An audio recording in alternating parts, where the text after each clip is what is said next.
Alright, what's up, everybody? Today's gonna be a bit of a sad one. Yeah. Let me just say this right out of the gate. This is a very sensitive subject. I'm gonna be kind of giving my 2 cents on the shooting that happened with the ICE agent and the lady in the car. Please forgive me, as I am terrible with names. I at some point read or heard both of the officer who shot, opened fired, and the woman in the vehicle, but I cannot remember their names, so I'm just going to refer to them as the victim and the officer who opened fire. Please understand that's just because I'm terrible with names. I'm not trying to demoralize or desensitize the severity of the situation in any way. You know what I mean? Instead of referring to her by name, I'm just, I just understand that it doesn't come from a place of disdain or manipulation of any kind. Having said that, my condolences go out to this woman's family. First and foremost, I think it goes without saying, whether you stand with the officer or you stand with the lady, I think it's safe to say that nobody deserved to die in that incident. Nobody deserved to die, and I'll get into it. So surely by now you know that there was an incident. I can't remember if it was in Minneapolis or Minnesota, but it was an ICE agent. There were several ICE agents. They were around this woman in her car, and the woman began to move the car, and the agent who was standing right in front of the car drew his firearm, opened fire, and killed the operator of the car.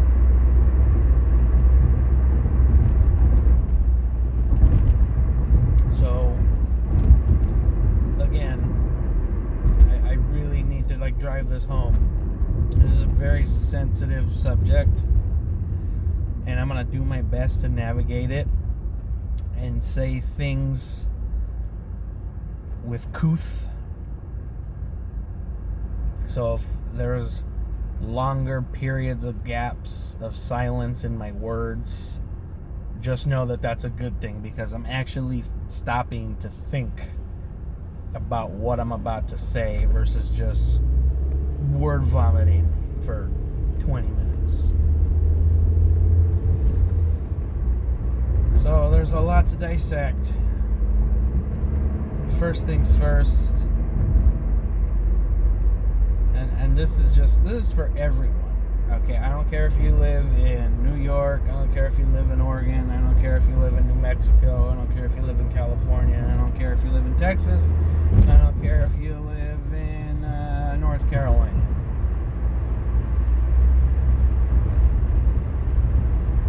If the law enforcement, whatever it is, the cops, right? If the law enforcement pull you over for anything, you, irregardless of how you feel about the situation, whether you feel it's unwarranted or unjustified, you need to cooperate with them.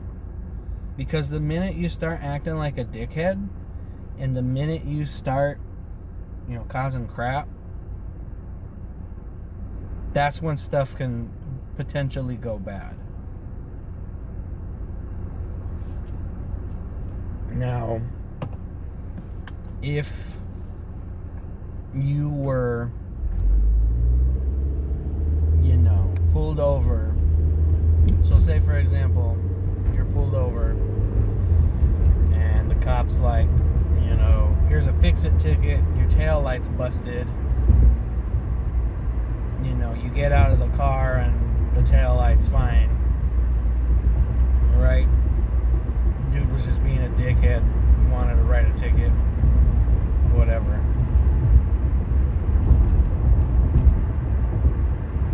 I understand understand that it's a massive inconvenience, but it's probably better and safer for everyone involved for you to just temporarily take the L, go to the court, show them that it was fixed. You could even, in that moment, plead with the court that, like, hey, like, there was actually nothing wrong with my light. This dude's just an a-hole. Because I'm here to tell you, some of you might already know, but just in case you don't, unfortunately, there are cops, there are law enforcers out there who are just absolute a-holes. They are corrupt, and they are mentally unwell. Kind of like how you would see in a movie. Excuse me. Kind of like how you've seen. I saw a movie once where dude got pulled over. Cop was being a total jerk to the guy. You know, let me see your license, your registration, blah, blah, blah. Finally, cop writes him a ticket for a broken headlight. And the guy's like, what do you know, the guy knows his car. He knows it's not broken. And he's like, what are you talking about? My tail light's not broken. So the dude writes him a ticket, gives him his ticket. He's ignoring the guy, pleading with the officer, like, hey, my tail light's not broken. Like, what are you talking about? As the cop walks away, he uses, I've heard it called different things. I've heard it called a nightstick, a riot stick, a billy stick. He takes out that stick and busts the dude's tail light with it and walks away. Alright? Like, again, that's a movie. You know, that is a fabricated piece of fiction, but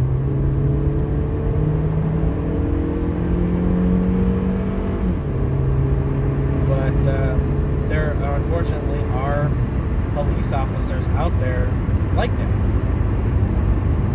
There are even some officers there are some people who join law enforcement with the hope that they're gonna freaking shoot somebody.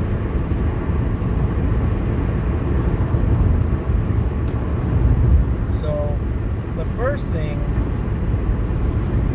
and California experienced this back in 2020 with the whole Ferguson thing. That was another situation. It's like, he didn't need to die. He didn't. Point blank. And I feel like that doesn't need any really further or deeper explanation. Like, the dude didn't need to die. He wasn't a good person at the end of it all, we found out. But that doesn't mean that your life is void just because you did some bad stuff. We have a judicial system for a reason. So the first thing that we need to do moving forward from this situation, from the Ferguson situation, there was another situation, I can't remember what year it was, but there was a female officer who, according to her, she had a lapse in judgment and she pulled out her firearm instead of her taser and shot and killed someone. I mean, I don't know. As far as I am aware, officers that are equipped with both a taser and a firearm, the firearm is always on, I can't remember if it's the left or the right, but basically they are trained. The firearm is on one side of their body, and it's never anywhere else. It's always on that side, and the taser is on the opposite side. So yeah, sure, I get it. You know, again, lapse in judgment. Yeah, that's possible. But also, like, you've been trained, and it's always on one side. I don't understand how, in the heat of the moment, your muscle memory, because there's this thing called muscle memory, right? Have you ever driven somewhere and, like, you're supposed to be going one spot, but because it just so happens to be, like, either near where you live or near somewhere that you frequent, and if you're not 100% paying attention, you'll start either, like, driving home or driving to a specific place that you frequent a lot instead of where you need to go, because your unc's done that.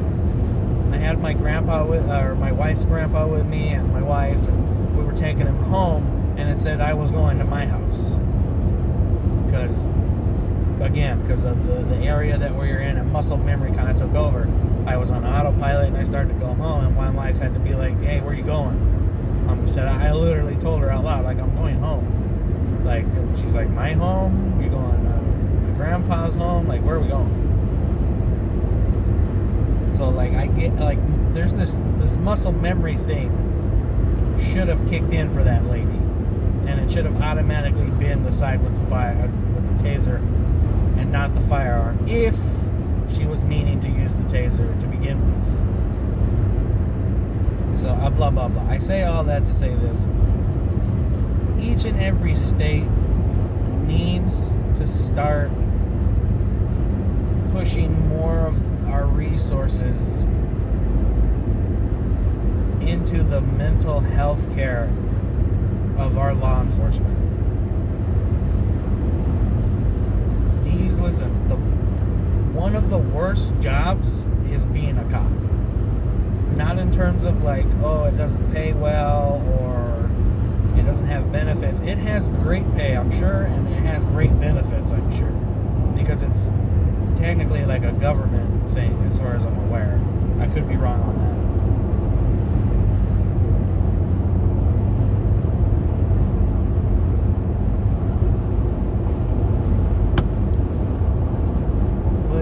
These cops. Think of it this way. You're a cop. You start your day, you're on patrol. Boom. You haven't even been on your shift for 5 minutes. You get a domestic violence call. You go, you show up, and you can hear some poor lady getting the crap beat out of her by who knows what. So obviously, you try to, you go in. I don't know what the protocol is, because obviously cops need warrants to go into your home. But I think that can be overwritten if they have proof. And so if they can audibly hear somebody being assaulted, I think that gives them the okay to get in there. I'm not a police officer, I'm not a lawyer. Don't hold me to any of that. Don't quote me on any of that. I'm just assuming. So boom, 5 minutes into your shift, domestic violence, you now have to break up some friggin' douchebag beating the crap out of his girlfriend or wife. First 5 minutes of your shift. Okay, you pull out your gun, let her go, whatever. The issue gets resolved, nobody got shot. And now you obviously have paperwork to do on what happened. Blah, blah, blah, all the legalities of it all, right? You go back on patrol. Maybe after all that's said and done, it's like you're 2.5 hours into your shift. Now you get another call. There's a liquor store somewhere getting held up at gunpoint.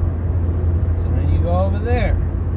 And now you're on high alert because you already know that this person is armed and dangerous. So now you got to go over there and you got to de-escalate or defuse that situation knowing that the guy is armed, right? Then that gets squashed. Now you're like, I don't know, we'll say you're like 6 hours into the gig. I don't know how long, I don't know what a typical time window of patrol is for a police officer. My friend, when I was like in 5th grade, his dad was one. I was a dumb kid. Like, all I cared about was like Donkey Kong 64 at that time. So, like, I didn't have it. My friend had it, so I would just go over there to play it. Now with the gift of hindsight, I would have asked his dad a bunch of questions. But again, dumb kid, only cared about video games at the time. So you're a cop, and like that's an average day for you. Freaking having to go break up a domestic violence, having to go freaking confront an armed robbery, because technically it's still a robbery. When I say that out loud, I'm thinking like bank robbery, but it's like, no, that's still a robbery. So your day is just filled with just all this like chaos, anxiety, and even fear to some extent. Like I said, like you're literally driving yourself to a destination, to a situation where you could be potentially wounded, if not killed. Every single day.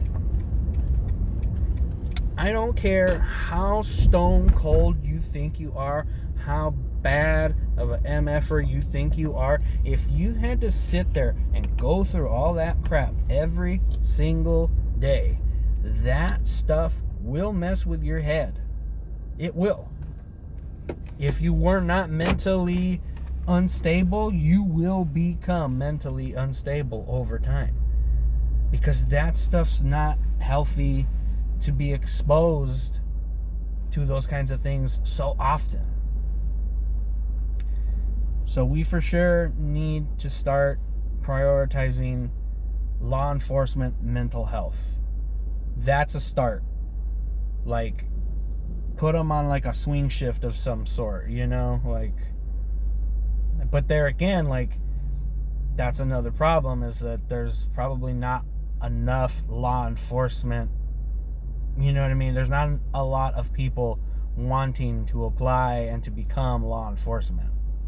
Not to mention all these woke individuals with their dumb ideas. They want to defund the police and crap. And it's like, no, that's just going to make the situation even worse. Because if you take all the money out of that, all the cops are going to take a pay cut probably. Routine maintenance on their stuff, the cars, the firearms, the whatever equipment that they have. Obviously, staff cut. There'll be less, which is, I'm sure, what they were trying to do at the time when they were pushing that agenda.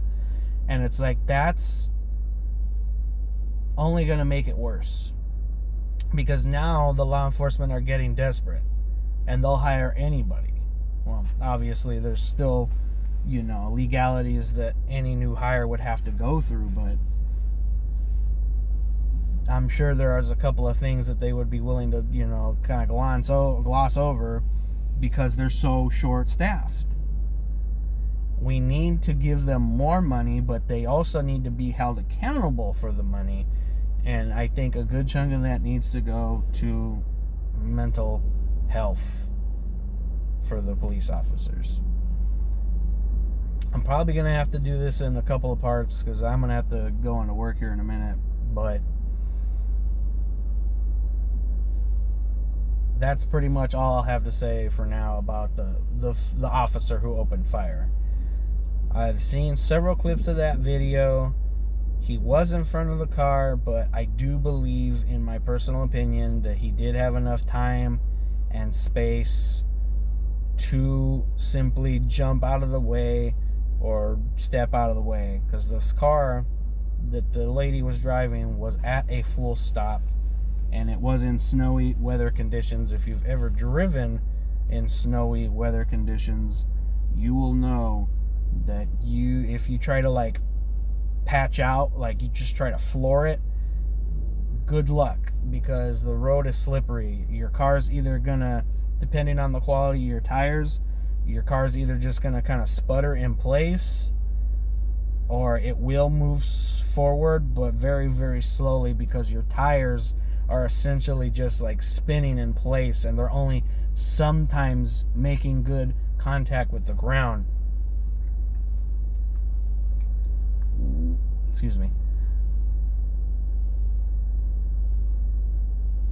So even if that's what her intent was to run the officer over, he still probably had a good chunk of time to react a little more calmly. Now, it also came to light recently that this officer was involved in another a raid of some sort, through ICE, and I'm not exactly sure. I can't remember all the details because I read it last night, like after getting home from work. But long story short, it sounds like this dude was dragged. I don't know if he was dragged by like the people that he was trying to, raid or what, but he was dragged for an indeterminate amount of time and was, beat up as a process. Now you're probably sitting there saying like dragged, like big deal. Like, I don't know about you. I've never been dragged on the floor whilst, resisting and trying to escape. So I wouldn't know what that's like. But I bring that up because that tells me that this guy is now kind of like how I was saying, like now he's on high alert because he went to a situation which who knows if he thought it was dangerous or not, but obviously if he got drugged for an indeterminate amount of feet, while squirming and I'm assuming trying to get away, like this dude, basically what I'm trying to say is that officer was now on edge. Like now he's on high guard because of what happened. And so every other raid or every other time that he has to go out and do his job, he's going to be on high alert because of what happened. So that's all I got for you for right now, guys. We'll do a part 2 for sure. Because I also now, I want to talk about the lady. Because, like I said, this is a delicate thing. There was errors and flaws and bad decisions on both sides. On the side with the officer, with this lady.